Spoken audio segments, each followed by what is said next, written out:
جی السلام علیکم، امید ہے کہ آپ تمام دوست خیریت سے ہوں گے۔ دیکھیے دنیا میں یہ ایک اصول رہا ہے کہ کوئی بھی دکاندار جو ہے وہ اپنے سامنے دکان نہیں کھلنے دیتا، اور اگر فرض کیجئے کہ وہ دکان کھل بھی جاتی ہے اور وہ کچھ عرصہ سروائیو بھی کر جاتی ہے، وہ لوگوں کو انٹرٹین بھی کرنا شروع کر دیتی ہے، تو جو پرانا دکاندار ہوتا ہے وہ آتے جاتے گاہکوں سے یہ بات کہتا رہتا ہے کہ یار یہ تو ایویں ہی کھل گئی ہے دکان، ان کو کام شام کوئی نہیں آتا، ان کے پاس چیزیں کوئی اتنی اچھی نہیں ہیں، بس ویسے ہی چل گئی ہے ان کی دکان، لیکن دیکھیے گا یہ جو ہے نا بھاگ جائیں گے اور واپس جو ہے وہ آپ کو ہمارے پاس ہی آنا پڑے گا۔ اب یہ جو میں نے آپ کو یہ چھوٹی سی ایک بات سنائی ہے، اس کا مقصد کیا ہے؟ دیکھیے مقصد یہ ہے کہ یہ ایک چھوٹی محلے کی دکان کی بات نہیں ہے، شہروں، ملکوں اور برے اعظموں میں جو ہے یہ پالیٹکس اسی طرح سے چلتی ہے۔ اور کوئی بھی جو ہے وہ اپنی دکان کے سامنے کسی دوسرے کی دکان کا کھلنا تو چلے شاید وہ کسی حد تک برداشت کر جائے، لیکن اس کو پھلتا پھولتا ہوا نہیں دیکھ سکتا۔ وجہ یہ ہے کہ اگر ہم یورپ، امریکہ، اس کے ساتھ اگر ہم Australia, New Zealand, Scandinavian countries, خاص طور پر یورپ کے اندر اگر ہم ان کا جائزہ لیں تو یہ دنیا کو کیا چیز بیچتی ہیں، یہ وہ تمام ممالک ہیں جن کو ہم فنگر ٹپس پہ لے سکتے ہیں دنیا کے تمام ممالک میں، اور اس میں جو سر فہرست ہے وہ ناروے ہے، اس کے بعد جو ہے وہ یو کے ہے، پھر یورپ کے چند اور ممالک ہیں اور کینیڈا ہے۔ امریکہ کو میں اس لسٹ میں شامل نہیں کرتا۔ پھر اگر ہم ایشیا میں بات کریں تو اس میں پھر جو صورتحال آ جاتی ہے اس میں دبئی ہے۔ تو یہ وہ تمام ممالک ہیں جو کہ لوگوں کو یہ بتاتے ہیں کہ جی ہمارے ہاں سٹیبلٹی ہے، ہمارے ہاں پیس ہے، ہمارے ہاں پرامن حالات ہیں، یہاں پر آپ اپنی زندگی جو ہے وہ بلا خوف و خطر گزار سکتے ہیں۔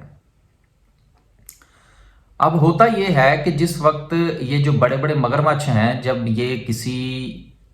چھوٹے بچے کو دیکھتے ہیں کہ اس نے بھی دکان کھول لی ہے اور وہ اس کو آہستہ آہستہ پروان چڑھانا شروع ہو گیا ہے، تو کسی نہ کسی کو تکلیف تو پھر ہوتی ہے نا۔ اب یہ ساری باتیں جو میں تھوڑا سا وہ کیا کہتے ہیں ایک مسٹری کی زبانی جو ہے وہ آپ کو سنا رہا ہوں، ایک مسٹری بیان کر رہا ہوں، اب اس کو تھوڑا سا کھولتے ہیں۔ گزشتہ چند سالوں سے میں یہ چیز دیکھتا چلا آ رہا ہوں، کیونکہ تھوڑی امیگریشن اور ویزاز کے حوالے سے بھی ہمارا انٹرسٹ ہے، تو اس لیے اس پر بھی تھوڑا سا ہم نظر رکھتے ہیں کہ دنیا میں جو ہے وہ صورتحال کس طرف جا رہی ہے۔ پاکستان کے بہت سارے دوستوں سے جب یہ گفتگو ہوتی ہے تو وہ زیادہ تر ذکر جو ہے وہ ترکی کا کرتے ہیں۔ ہر تیسرا بندہ آج کل کے دور میں اس دوڑ میں لگا ہوا ہے کہ جی میں بھی ترکی کی کوئی نیشنلٹی لے لوں اور وہاں پر جو ہے وہ میں کوئی پراپرٹی بائی کر لوں، اور کچھ اس طرح کے سلسلے جو ہے وہ ماضی قریب میں بڑی تیزی کے ساتھ چل رہے ہیں۔ اب دیکھیے وہ پیسہ جو کہ کسی دوسرے ملک میں جانا چاہیے تھا، یو کے میں جانا چاہیے تھا، وہ پیسہ جو ہے وہ کینیڈا میں جانا چاہیے تھا۔ اس کے علاوہ چند اور ممالک ہیں جو کہ اسی قسم کی جو ہے وہ آفرز کرتے ہیں کہ جی آپ آئیے ہمارے پاس پراپرٹی خریدیے اور یہاں کی نیشنلٹی جو ہے وہ ہم آپ کو آفر کریں گے، آپ کو ریزیڈنس پرمٹ دے دیں گے۔ اب پچھلے چند سالوں میں ترکی جو ہے وہ اس میں بہت آگے نکل چکا تھا کا لفظ میں نے کیوں استعمال کیا، اس کی وجہ یہ ہے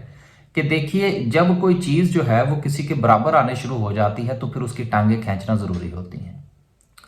اب آپ یہ دیکھیے کہ چونکہ دنیا کے جو ممالک جو ہے وہ امیگریشن اور اس قسم کی جو دوسری چیزیں آفر کرتے ہیں، خاص طور پر انویسٹمنٹ پوائنٹ آف ویو سے، ان کے پیچھے جو راز کر فرما ہوتا ہے وہ سب سے پہلی بات جو ہے وہ یہ ہوتی ہے کہ آئیے ہمارے ہاں پیسہ لگائیے، پراپرٹی خریدیے، کاروبار کیجئے اور اپنی پرسکون اور پرامن زندگی جو ہے وہ ہمارے ہاں انجوائے فرمائیے۔ لیکن جب ترکی جو ہے وہ ایک سطح سے اوپر نکلنے لگا تو پھر کسی کو یاد آیا اور اس نے کہا ہماری چھابڑی میں ہاتھ نہیں مارنا۔ اور آپ یہ دیکھیے کہ ترکی میں ہونے والا یہ جو دھماکہ ہے، یہ اس چیز کی نشاندہی کرتا ہے کہ یہ کسی نے کہا ہے کہ آپ اپنے آپ کو اتنا پرامن ثابت کرنے کی کوشش مت کیجئے۔ اس کی وجہ یہ ہے کہ یہ کام آپ کا نہیں ہے۔ اگر آپ لوگوں کو یہ بتائیں گے کہ ہمارے ہاں جو ہے وہ معاملات بہت اچھے ہیں اور آنے والے دنوں میں جو ہے وہ ہمارا 100 سالہ معاہدہ بھی ختم ہو رہا ہے، پھر ہم یورپ کا حصہ ہوں گے اور یہ دیگر معاملات یہ شاید ابھی دلی دور رست ہے، تو یہ بات کرنے کا اور یہ ساری چیزیں جو ہے وہ تھوڑا سا پہیلیوں کی زبان میں بتانے کا مقصد یہ تھا، کیونکہ میری بذات خود بھی کچھ مجبوریاں ہیں جس کی بنا پر میں اس کو زیادہ تفصیل سے بیان نہیں کر سکتا۔ جو دوست جو ہیں وہ ہمیں کافی عرصے سے جانتے ہیں وہ یقیناً اس بات کو مانیں گے کہ واقعتاً ہماری کچھ مجبوریاں ہیں، لیکن اشاروں کناروں میں سمجھانے کا مطلب یہ تھا کہ وہ تمام دوست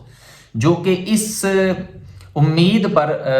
ترکی میں جو ہے وہ اپنی انویسٹمنٹ اور پاسپورٹ لینے کے چکر میں ہے کہ شاید آنے والے وقت میں جو ہے وہ صورتحال بدل جائے گی، تو ان کے لیے یہ ایک پیغام ہے کہ آپ نے اگر تو یہ راستہ پوری طرح سے اپنا لیا ہے، اس کو راستے کو طے کر لیا ہے اور آپ اپنی منزل تک پہنچ چکے ہیں تو پھر تو ٹھیک ہے،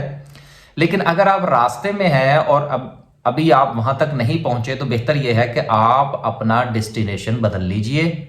کیونکہ بہت سارے لوگوں کو، بہت سارے ممالک کو، دنیا کے بہت سارے ٹھیکیداروں کو یہ چیز جو ہے وہ قابل قبول نہیں ہے۔ یہ نہ ہو کہ جب آپ منزل پر پہنچے ساری جمع پونجی لگا دیں تو پھر جا کے آپ کی آنکھ کھلے کہ اوہو یہ تو غلطی ہو گئی۔ تو ابھی جو ہے وقت ہے، آپ اس کو دیکھیے، اور اگر آپ ترکی میں مکمل سکونت اختیار رکھنے کا ارادہ رکھتے ہیں تو میرا خیال ہے ذاتی طور پر کہ آپ اس کے اوپر نظر ثانی فرمائیے، کیونکہ سر ہم ماڑے لوگ ہیں، روپیہ جمع کر کے ہم نے اپنے لیے کوئی نہ کوئی آشیانہ بنانے کا ٹھان لیا ہوتا ہے۔ جن لوگوں کے پاس ان گن دولت ہے وہ تو ان کے پاس پھر پاسپورٹ بھی 2 نہیں ہوتے، 2 سے زیادہ ہوتے ہیں، تو ہمارے پاس چونکہ زیادہ سے زیادہ آپشن 2 کی ہوتی ہے، تو اس لیے میرا یہ خیال ہے کہ ہمیں جو ہے وہ کچھ رسک نہیں لینا چاہیے۔ اللہ حافظ۔